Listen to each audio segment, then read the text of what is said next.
Hey, what's going on, guys? It's Jesse here real quick. I want to give you a quick update. I just want to ask you to bear with me on this video. It's the first video of its kind that I've ever done, and I want to be sure that you guys enjoy it, and I'm going to be doing some tweaking and stuff with the episodes themselves, taking more time, and I know I missed a bunch, fudged up a little bit here and there, but I want to assure you that I'm doing my best. This is a learning curve. Again, I've mentioned this in past videos. I'm not very good at editing, but I'm going to do my best in this video.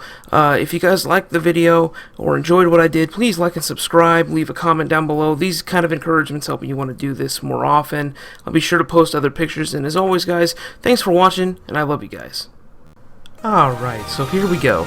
Alright, so the first thing I'm going to do is get everything set up and everything nice and neat. The main colors I'm going to be using today, of course, are going to be a little white ball that I have here, and I've already shaped it a little bit, and of course tan, and the color sweet potato, of course, which is important, and a deeper, more foliage style green. Now you can use light green like Granny Smith, but emerald works the best for me. It has a more earthen tone to it.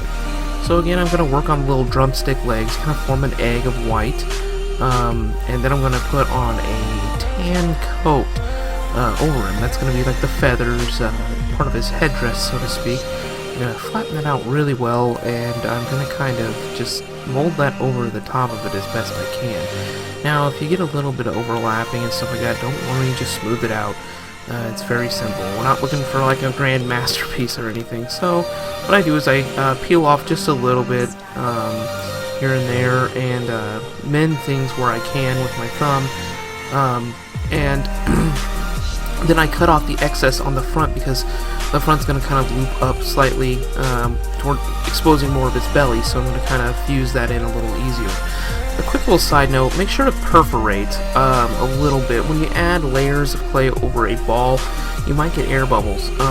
Quick tip to do really is on the main body, to take your X-Acto knife or something flat like a blade and stab it through the bottom where you won't notice it, and then maybe prod some holes in there on the back. I usually do that with a signing on the back of it, but you don't want cracking from air stress. That's always the worst. Now here, what I'm going to be doing is I'm going to be cutting this. I'm using a slightly dull blade, that way I don't cut or lacerate too deeply into the clay.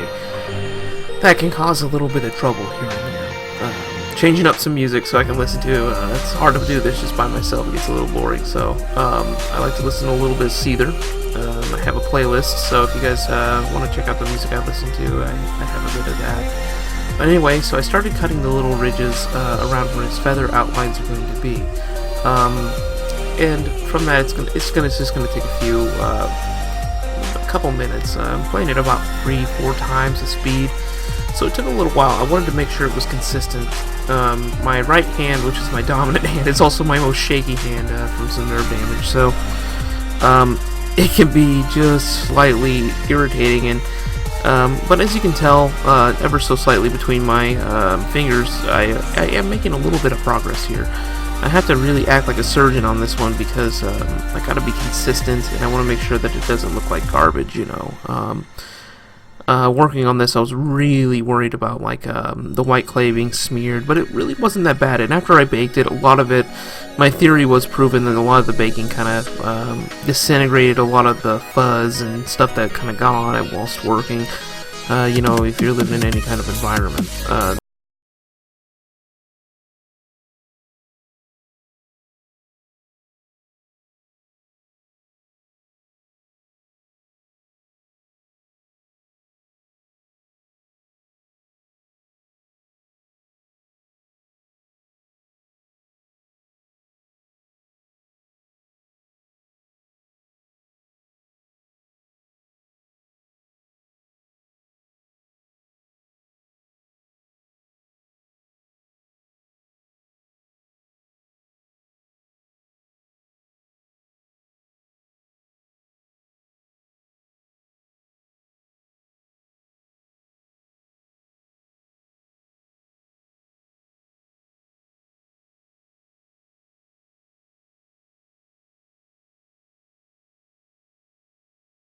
The little hoot owl, Rowlet, has his eyes and his beak and stuff like that. So basically the face.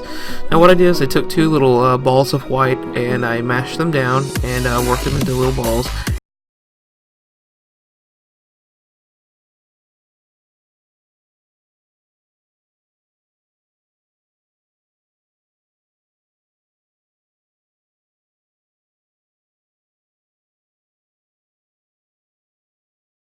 So I reached over and went through my clay and saw what I could. Then I started working on the green. So again, I was telling myself, no, don't do the white just yet. Get the green out of the way because your hands are going to be stained after this green, and it's just going to be a mess. So then I was like, well, let's get the bow tie. Once I get the little leaves on his little chest, his cute little bow tie out of the way, I'll be able to work a little more diligently on the eyes and not have to worry about having to adjust the eyes too much. So I figured if I got the bow tie, I'd be able to have a little better reference.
You just want to kind of loop that. It's also going to be in a smile shape almost, like the orange is going to kind of loop back. Okay, so that's been added on. And so I'm working out, just smoothing, getting some stuff off. There was a lot of hair for some reason, I think from my beard, getting in there, so I had to like clean it up just every so often, just slightly, and also adjust my music, of course, because I didn't.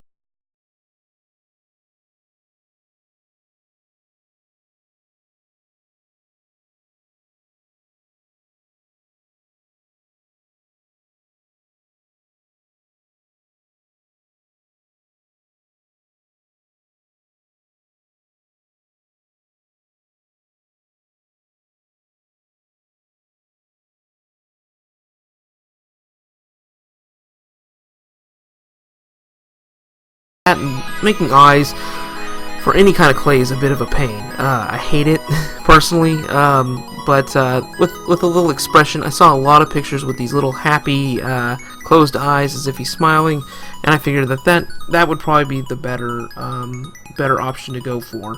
So what I did was I put the little eyes on there. Now I had to restart, so it's okay. Just take your little X-Acto knife, and all you have to do is just gently peel it off, just a thin sheet, and you're good to go. And you can also use that to kind of peel off any dirty white clay, but again, you can always go over the white parts with acrylic white clay and then glaze it so the paint doesn't chip off. But anyways, I'm getting it all ready and rock and rolling, and now I'm going to go to the little feet. Now these feet have 3 toes, the stereotypical pigeon toe front, you know, 2 little fingers in the front, and 1 in the back, just like most birds have. And I cut a little bit of a slice in the middle and kind of spread the toes and just kind of gently pinch them out to look appropriate, and fairly easy, honestly. One of the simpler parts of making this Rowlet, really the only thing that got me really worried was the little coat that goes over him, as I wasn't so sure that I could pull it off, but he turned out pretty good, actually. But anyways, this is just the figure himself. I'll show a little bit of a video. Okay guys, I fudged up just slightly on the process of making this video, but then again, this is really my first one I've ever done without just doing a full straight up video. I was going to do a part 2 where I was going to show you what I would put it in there. Now, I was going to make him a little fishbowl terrarium. Little Rowlet was going to sit in there. But I was like, well, dragon tears would look corny, and I frankly don't want to put anything, you know, sand or any fake material in there right now, because I'm going to be wanting to bake stuff first, and then I'll add stuff accordingly when I feel like it. But with that said, I just don't want him sitting in there on his own, because it would just look kind of cheesy and kind of, well, half-baked at best, pardon the pun. So I figured I would make him a little stump to sit on. Now, this came out pretty well, actually, but I didn't do it. It's fairly simple. What you do is you get the core, the similar color, the tan that was on his outside. You just use it on the inside, and you make like a little cylinder, and then you wrap it in brown. like a different kind of brown, and again, you score it, cut the tops, and make it look like it was an old tree, like a little oak, and of course, I put some stones around the bottom. I used a green base clay that I had left over. It was just a small ball that I kind of flattened out, and again, I put a twig on the bottom to make it look like it's budding a little bit here with the leaves. I also put stones around the base to kind of add that aesthetic, make it look a little better, you know, and I just felt like I didn't want to leave it too barren. Again, I'll probably add some moss or something that I've used in the past in some of my pictures I've posted and stuff. If you want to check those out, everything will be down in the description if you want to check it out. Again, if you want to do this custom yourself, if you're going to put clay on the sides, what you can do is actually stick them to the inside, and the clay will actually adhere to it. But if you're going to bake it, again, it's at 275 for Sculpey. But when it's heating up, you want to put the glass in there at that point. You don't want to put it in there when it's at temperature, because what can happen is the glass can get shocked and explode or break, thus ruining everything, and you have to go buy a new one. So as it's heating up, make sure that this and whatever clay pieces you have stuck to the inside are in there at the same time, because you do not want to put it in there at almost 300 degrees, because there's a chance the glass might break or something may happen. So just remember to keep it in there as soon as it heats up. But under normal circumstances, you want it to come to temperature and then put the clay into to start baking it and everything like that and proofing it out. So cool thing is as soon as it's done, he'll be inside that little glass jar, and he'll be sitting on top of his little perch here. Merry, merry, merry king is the bushes he. So anyway, I'm going to go ahead and throw it in the oven real quick at, remember, 275 for Sculpey. It can differ, but I found that even using different ones in the same build, that 275 is more than sufficient. So just kind of go with what you feel is necessary, but don't ever go overheat. Kind of meet in the middle if you feel that is necessary as well. But anyways, just beware of cracking and stuff. Again, that's not the end of the world. You can always try again. But let's go put that in there again for about 30 minutes. So I'll see you guys in 1 moment. Okay guys, I am back. After you take it out of the oven, make sure to let it cool down to a slightly warm or room temperature. That way you can set things up a little easier. Usually when this clay gets out of the oven fresh, it is still slightly malleable, and I would say the most fragile, because you cannot clay weld, as I like to call, which is just have it stick together. It kind of loses its stickiness. So be sure to let it cool down for a while. And certainly do not mess with it too much. I have a good example of one I've started doing before I started to decide to do videos. This is Grand Bull. See these teeth? They were really flexible when I got them out of the heat. However, I played with hot clay a little bit afterwards, and while it isn't really enough to burn my fingers per se, I found that they're extremely fragile, and it can at times break, or you can bend it and it will split, and it won't necessarily stick back together without glue, and then it's unsightly. So please be careful, and remember, tinfoil is a savior. Again, this stuck to it like crazy. See that little divot in the middle? That created a little bit of an air pocket, but now that we have tinfoil, it's kind of mitigated. The great part about this air pocket is you can put a lot of glue in there and glue it down inside the vessel here. So I'm going to do that.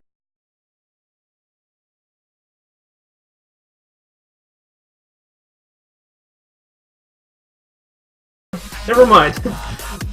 Alright, so it doesn't really matter where you want to do it, but be sure to put buttloads of glue down in this, as it is kind of imperative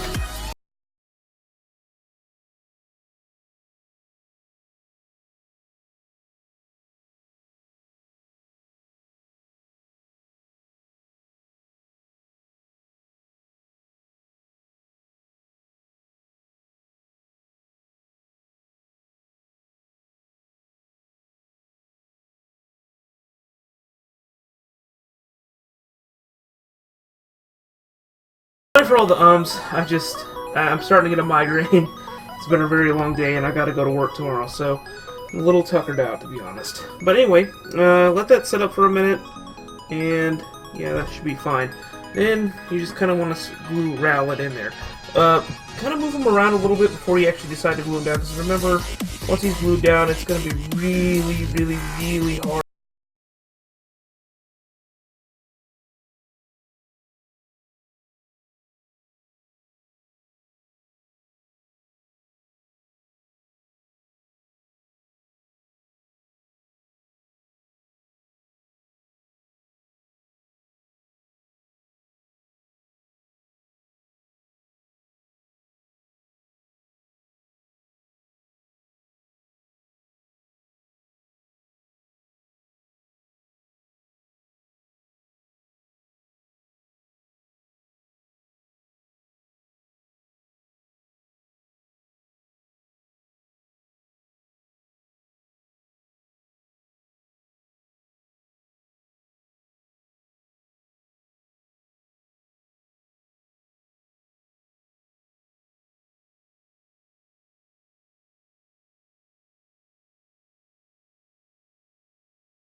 Alright, well, that's about as good as it gets there. Anyway, yeah, turned out okay, and if you want to add a little bit of grassy accent to the bottom, you can. I think I'm going to add grass around the rim or something, maybe. We'll see in a second, and I'll finish the video out. Okay guys, I just figured I'd have some final thoughts in the video. I like how it really turned out. The little glass ball and all the little foliage turned out really well. And I think Rowlet was pretty good for my first starter Pokemon I've ever made. I want to get your guys' thoughts, and if you guys think I should start up some sort of Etsy or something, please leave a comment down below. And if you really like the work, please like and subscribe and share this art around. I'll have links down in the description to all the things I used in this video, so share the love and check out the stuff that I have to offer. I appreciate it, guys, and as always, I love you, and I hope you guys have the best of days. Take it easy, and thank you. Bye.